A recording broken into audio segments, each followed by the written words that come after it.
This installation video provides a visual guidance for the installation of our Asura trench drain shower.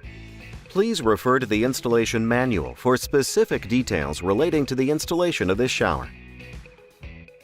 The code-compliant showers are designed to meet all requirements of stated codes for the given product. For ADA and ANSI 117.1, it is important that the project consider the requirements for the shower head and valve location, as well as the floor-to-shower threshold. Determine the appropriate time to install the valve and any additional hardware, and do so accordingly. Following are the requirements for the 36-inch by 36-inch transfer shower and the 60-inch roll-in shower. The transfer shower allows a 1/2-inch threshold from the bathroom finished floor to the top of the threshold. The roll-in shower allows either a 1/4 inch on a vertical threshold from the finished floor or 1/2 inch on the change of level threshold from the finished floor. Using a level, check that the floor is not out by more than 1/8 inch from left to right and from front to back.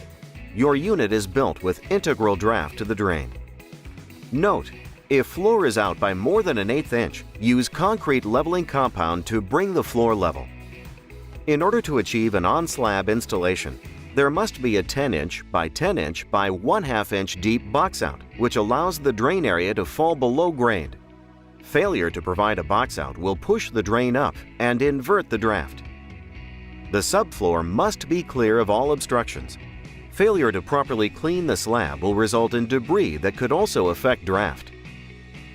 The unit will be delivered with 4 cardboard feet under the bottom for shipping purposes. Remove the shipping blocks, but only right before you set the unit. Removing the blocks too early could cause the drain to cure in an upward direction, affecting the pre-sloped factory floor. Measure the framing pocket to ensure there is enough room to place the unit and the framing pocket walls are plumb.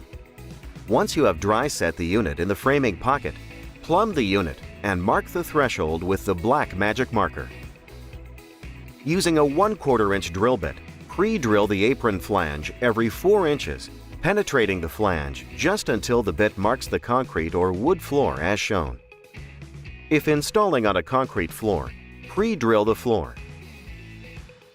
Remove the shower from the alcove. Do not let the front flanges touch the floor. Install the drain. Next, from the underside, measure the distance from the back wall of the shower unit to the center of each foam strip. Using a magic marker, transfer those measurements using the previously marked line as the threshold. Apply 100% silicone caulking bead 1/2 inch high as shown.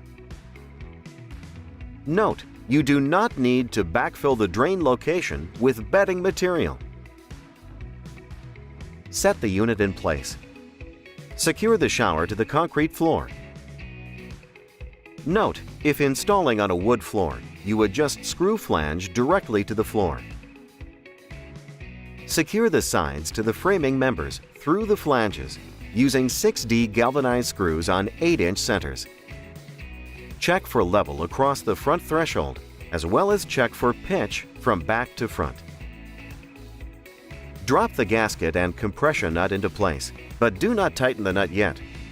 You want the drain connection free to flex downward during bracing. If the nut is tight, you will not be able to apply any downward pressure on the shower bottom. Brace the unit using 2 50-pound bags of concrete in the center of the shower and 1 50-pound back on the drain. Leave bags in place for 72 hours. After 72 hours, remove the bags and check draft to drain one final time. If there is positive draft from back to front and the threshold is level, you may now tighten the compression nut in the drain. Now for the most important step. Test the unit with water or marbles from the back corners. If using marbles, make sure drain grid is installed. There is a yellow caution sticker addressing this step in both English and Spanish on the back wall of your unit. If the installation is correct, the water and marbles will flow toward the drain. If the installation is faulty, the water will flow away from the drain, puddling in the back corners, or running out over the threshold onto the bathroom floor.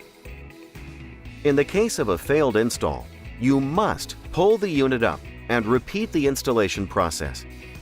This is a costly mistake, which is why it is critical that all of the steps in the written installation instructions are followed correctly. Please call your local representative for an installation review if you have over 10 units to install. Thank you for using our products